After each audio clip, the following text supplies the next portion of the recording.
Welcome to my channel. Ang vlog po natin ngayon ay may kinalaman sa birth certificate. So, yung mga maraming na comment sa birth certificate, sana makatulong sa inyo to. Pumili ako ng 5 na comments para sa vlog na to. Usually naman po, yung iba po pare-pareho lang yung tanong, so kinuha ko na lang kung ano yung mga pare-pareho. Tapos kumuha pa ako dun sa ibang comments ng birth certificate. Paulit-ulit din po yung tanong. Although magkakaiba yung time na kung kailan sila nag-comment. So, para makatulong po ito. Okay, let's start. Senior na po yung father ko. Yun yung tanong niya. So, ibig sabihin, pag senior na, 60 na, pataas. Okay. Wala pa rin po siyang birth certificate. Sad naman, di ba? Tumanda siya na wala siyang birth certificate.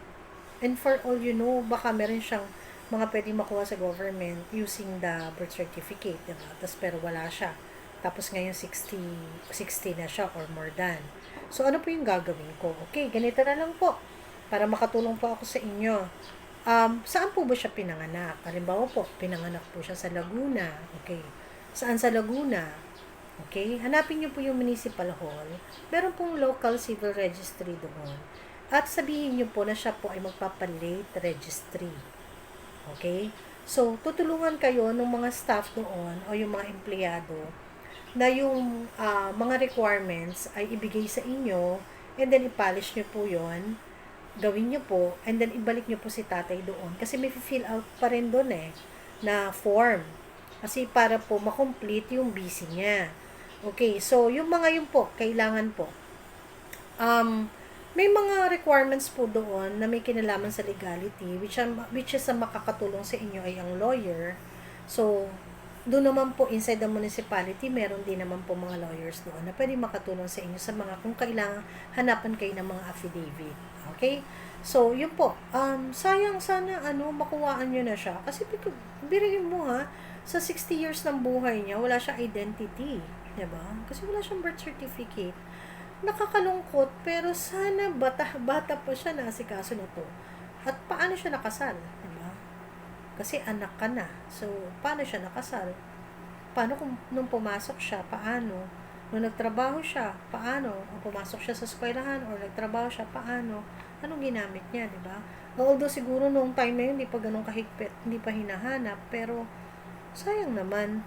Sayang naman. Sana makomplete na yung identity niya na Filipino siya. Na dito siya pinanganak. Okay. Number 2 po.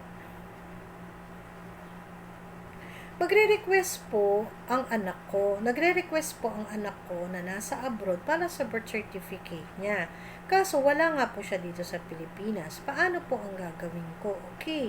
Pwede naman po. Meron na po tayong PSA online request po at i-deliver na rin po. So, pwede po yun. Ang problem lang po dito is sino po ang tatanggap, which is wala naman po siya dito sa Pilipinas. Okay, ang pwede pong tumanggap ay ang magulang niya. Okay, kasi anak niyo po yon. So, ang pwedeng tumanggap ay kayo po as nanay or tatay.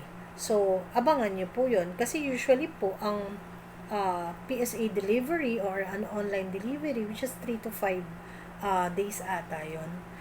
Within a week, makukuha niyo na po yun. Okay, kasi ang ilalagay lang naman po niya dun sa request niya, ang tatanggap po ay parents niya.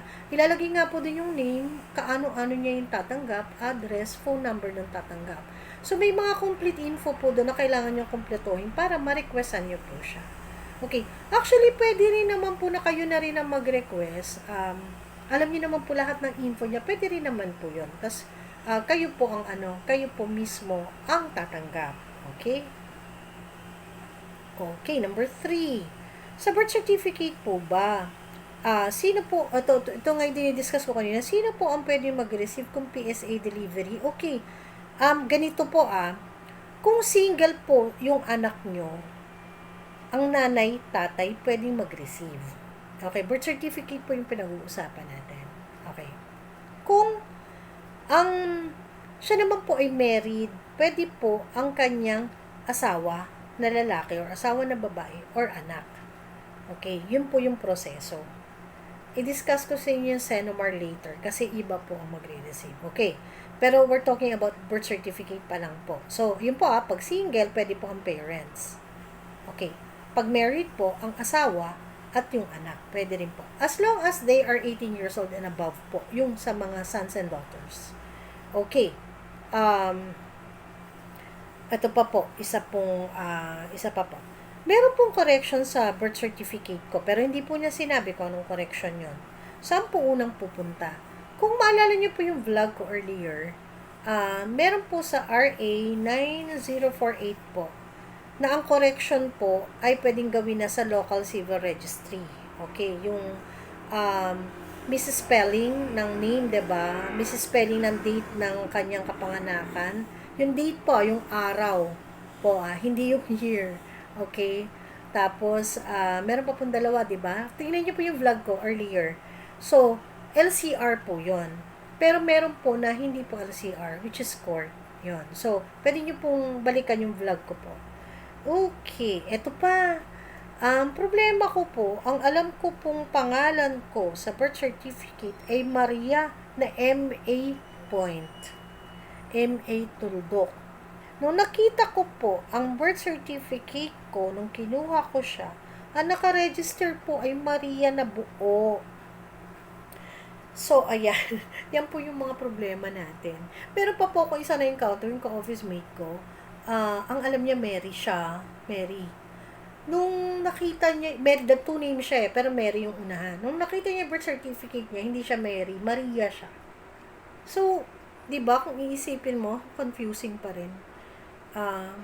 Bakit ganun? Medyo tumanda na rin, nag-aral na, nagtrabaho na. Bakit parang hindi mo pa rin alam kung buong Maria ka o Mary ka o maigsing Maria ka. So, parang nakakalito, no? So, anong gagawin po pag may problema sa ganon? Actually, sa totoo lang, nagkakaproblema sa ganito. Di ba, yung nag-aral ka, usually ginagamit mo Maria, M.A. period. Ganun lang, di ba? Tapos sa birth certificate mo pala, Maria na buo. So, yun yung usual, nakikita ko na encounter ko na problema ng mga taong nag-aaral. Na nakagraduate na, tapos yung diploma niya, Maria na period. Tapos yung birth certificate niya pala, Maria na buo. So, yun. Yun na nakita kong problema. Meron pa nga isang na-encounter na na 3 pala pangalan niya. Pero sa birth certificate, 3 pala pangalan niya. Pero ang ginagamit niya, hanggang nakagraduate siya, nagkatrabaho siya, magre-retire na siya, 2 lang ginagamit niyang pangalan, 3 pala pangalan niya. Kaya ngayon, kinokorek niya kasi magre-retire na siya. So, yun lang. Medyo nakakagulo. Sana naman, yung birth certificate niyo, tignan niyo munang mabuti. Hindi ko alam Paano ba yun? Nung nag-aral kayo, tinuruan kayo magsulat na maigsing Maria lang. Hindi ko alam Tapos, ang mami niyo, di ba kayo nakokorek na 3 pangalan binigay sa inyo? Hindi ko rin alam kung paano nangyari. Pero, syempre po, gaya na sinabi ko sa inyo, any correction po, pacheck niyo muna po sa LCR. And then yung LCR po, Local Civil Registry, ang ibig ko sabihin. Yung LCR po, kung saan po kayo pinanganak baka tingin-tingin po kayo sa Quezon City, sa Mindanao pala kayo pinanganak. Kung saan po kayo pinanganak. Ngayon, yung correction po na yun, tutulungan kayo ng LCR. If it's LCR's, kumbaga, porte nila yon, sa kanila yun dapat i-correct. Pero kung it's a court, mga ilangan ng korte, hindi po ang LCR yun. So, aayusin po yung ganun kahirap, paano ba yan? Paano maiko-correct ang isang bagay na mula una pa lang, yun na yung nakasanayan mo. Yun ang hindi ko mapolish. Bakit ganun? At saka ba't nagkaganon, 'di ba? So, ayun, I hope nakatulong ako sa birth certificate problems nyo.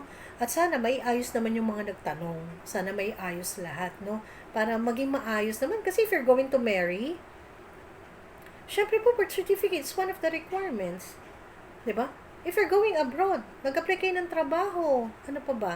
Nag-apply kayo ng trabaho, pupunta kayo ng abroad, mag-apply kayo ng passport. 'Di ba? Kailangan niyo yung birth certificate. Anything na kailangan ng birth certificate. Namamatay na nga yung tao, tinitingnan pa yung birth certificate, 'di ba? Before doing the DC. So, yun ang kailangan. As much as possible, maaga pa lang ayusin na natin. Kasi, baka yung pa yung makahadlang sa opportunity mo in the future, diba? Okay, kung di pa po namin kayo subscriber, please do subscribe, please comment, like, and share. Maraming salamat.